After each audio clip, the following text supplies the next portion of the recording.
Today we're featuring HALE and KIMI TAKAZAWA. HALE is one of the owners of Pacific Atelier, and KIMI will be sharing with us more about her PR experience with Daisy Dog Inc. Please join us for our after show to hear more secrets and business advice from HALE and KIMI, how they managed their growing business to starting a family. You can log on to our website at greatergoodradio.com. So, HALE, one of the most difficult things to do is manage employees, create a corporate culture, and have a workplace where people actually want to come and work and become productive.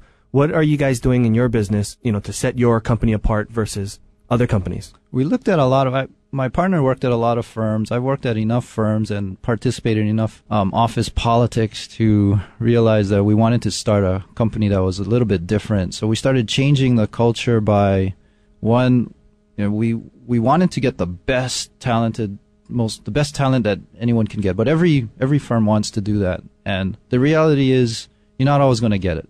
So the best way to do it is train them as best as you can and teach them a philosophy that they can leave the firm, because they're not always going to stay. A lot of people leave. We all know that there's employee turnover, and for different reasons. You train most of them in-house, or you send them to outside training or seminars? Or we train them all in-house. We'll bring speakers in to educate them on whatever they need to, whether it's technical or communication with other people or understanding some kind of architectural concept or something. We'll also send them out or pay for whatever education they're interested in. Do you set aside a specific percentage of revenue for that? Because that gets expensive. Yeah, it does. I don't have a specific percentage yet, but we're committed to it. So we try to... Our philosophy is basically whatever you're at now when you walk into our office, we're going to train you and make you way better by the time you leave. And it's not just a matter of your skill sets and how you're going to work for some other employer, but just about how you look at the whole world and how you look at working with each other and with clients in general. So it's just a matter of, because we know that it's really important how you work with your clients or with our customers. So, and I want to teach them, especially architects. Like Kimi was saying, architects, we're kind of boring people, and it's just the way our brain works. We're more interested in design and creating things than we are with. We're just not that good with people. Almost like an artist. Yeah, we're kind of like artists. So, so a lot of people are really reticent about a lot of dealing, and yet at the same time, you have to explain your project to your client. You have to sell them on the ideas a lot of times. You have to communicate all of those ideas to the contractor who's building it. So we teach a lot of just rules to live by. And we can talk more about that, but we have 4 house rules. It's not in the office manual. It's number 1 is no whining. Number 2 is don't take yourself too seriously.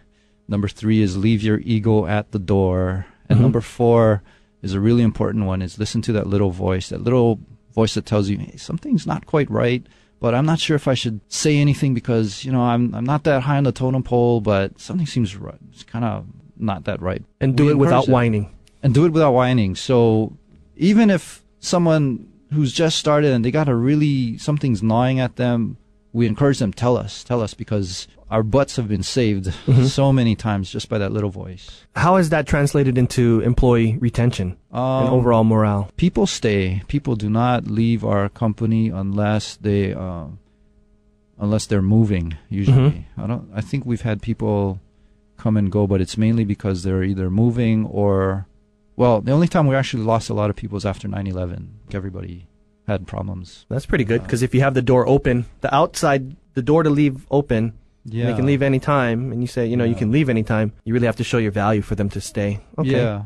I know you have a lot more things, but let's get Kimi involved with this, and Carrie can talk with her a bit, and then we'll finish up with everything in the after show. Kimi, now it's the women's turn to hear the real stuff. I'm really interested in how you got started as a PR person, starting your own company with Daisy Dog Inc. Okay, sure.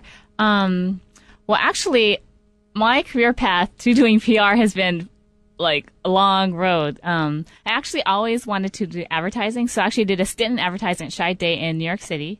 Hated it because basically, you could be like highly educated but not know a thing about working in an office. I mean, I put my fax in backwards. You know how you're supposed to face it down, so the other end basically got a blank page. I didn't know how to file anything because, in school, why do you ever file? So they would ask me to file stuff and then I'd lose it. Tell them where you went to school. Columbia University in New York City. Where did you go to high school? Punahou. But anyway, so it was just a long road and I just hated it. So I decided I need to do something creative. So afterwards I went to Parsons School of Design to do interior design because I thought I wanted to do design. So I had a degree in interior design and I moved back home from New York and for our joint associates, that's where Hale and I met. That's a scandal. I don't know if you should talk about that. So we worked at Farrar Joint Associates, and I really liked it a lot. But what I really missed more was New York City. So after living here for about a year and a half, I moved back to New York and got a job at an interior design firm there. And then when we moved back home, I decided that, after working at these like giant office spaces, and like how Hale had said, the economy there was just booming. So you had like $100, $200 a square foot budget. Coming back home, I was like, no way, I'm not going to go. Because I remember it was like $18 a square foot or 20, and it's like the carpet that you have to use. You couldn't do custom carpet, and it was just, I said, I couldn't do this. So I'm going to follow my dream and do PR because I always wanted to do that. And I think that's more my personality. So I got a job. I interviewed all over the place, and I got a internship at Myers Advertising. And that's where actually I found I had a really wonderful mentor, Susan Sunderland, who's just a wonderful, wonderful person and really great to learn off of. And from there, I did Myers, and then went to PR Works, and then kind of on a dare, I decided to quit and start my own firm. So you just quit cold turkey and started your own business one day. Yep. So how did your husband take this? You woke up and you're like, I'm quitting. I'm starting my own business. No, actually, it was over a dare at Ryan's with, like everyone was like, well, we actually started this group called the E-List. So everyone there's like these entrepreneurs and they wanted to, like, oh yeah, chance them. So maybe I had too many cocktails at Ryan's. We're like, yeah, Kimi, go for it. So I'm like, okay, I'm quitting tomorrow. So I did. And basically my whole office was an uproar. I caused like 2 other people also to quit too. And anyway, it was like bad news. And I came up with the name Daisy Dog Inc., named after my very special dog who's very feisty, named Daisy. She's a Basenji mix. You'll see her on the Jiffy Lube commercial. Yeah, she's on a Jiffy Lube commercial. So it played at the big UH game screen. So anyways, Daisy Dog Inc. and the tagline is PR with Bite. So that's how I started. Yeah. Wow. I can't believe just a few cocktails and you make a decision like that. I know. Well, I had the support of Hale because he's an entrepreneur too. So it really, he wasn't worried. He wasn't afraid. And so I said, fine. So we did it. I did it. Yeah. You mentioned that when you started your first job a while back, your strength was not filing, organizing, faxing. You're starting your own business. You wear so many hats. Did you just have to figure it out, or did you make sure that the equipment you purchased, you knew how to work? Well, lucky thing, I married someone who was very good at networking. So Hale did all my computer networking.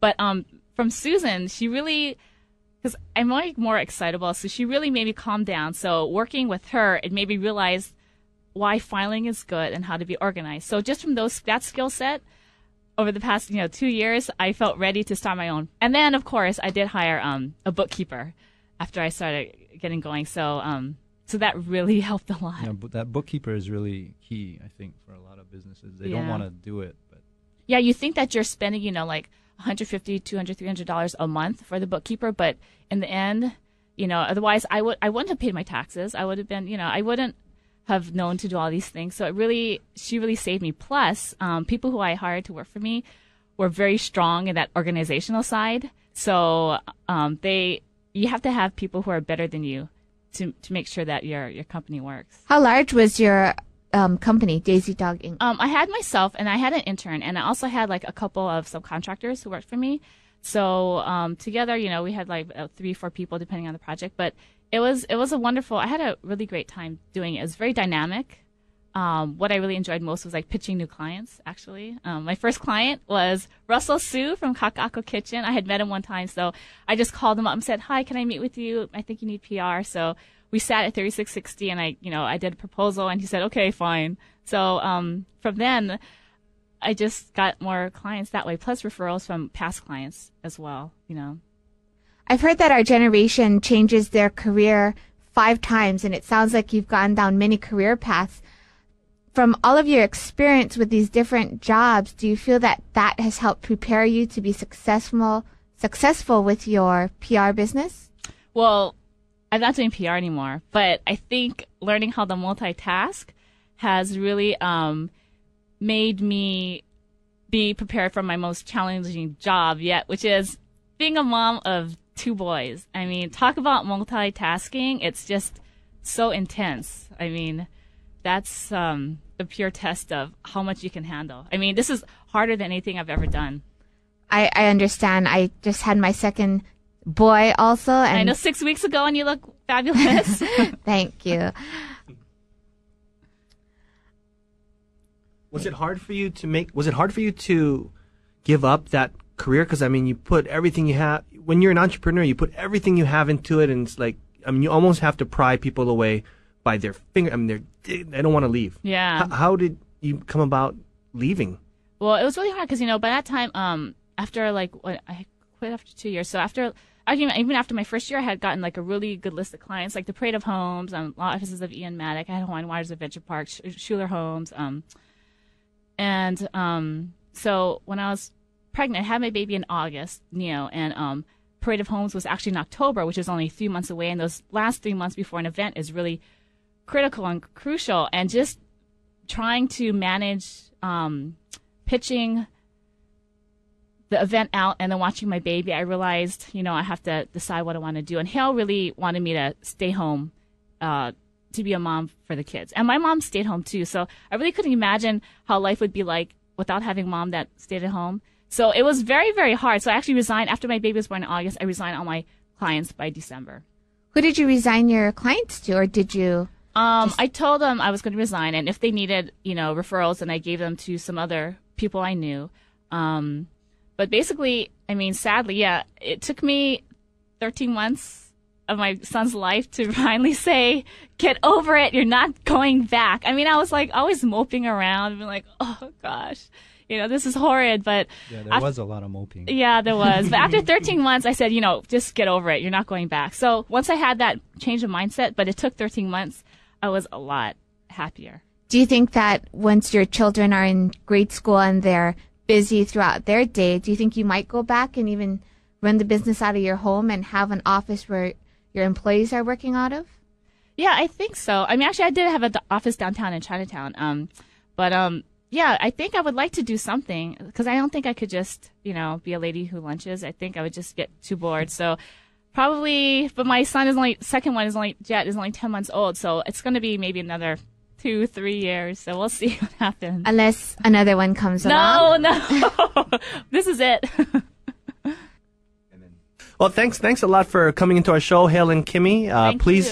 Please join us all for the after show at greatergoodradio.com, where we'll get a lot more in depth on, how they work together, how they started their business, and a lot of the secret inside stuff that we weren't able to go through on the show. This is Evan Leong, your host, and my co-host is Carrie Leong. We want to thank Kimmy and Hale Takazawa today for coming in here. This show is brought to you today by Bubble Tea Supply, the makers of the award-winning Neptune Ice bubble tea drink. Please visit them at bubbleteasupply.biz.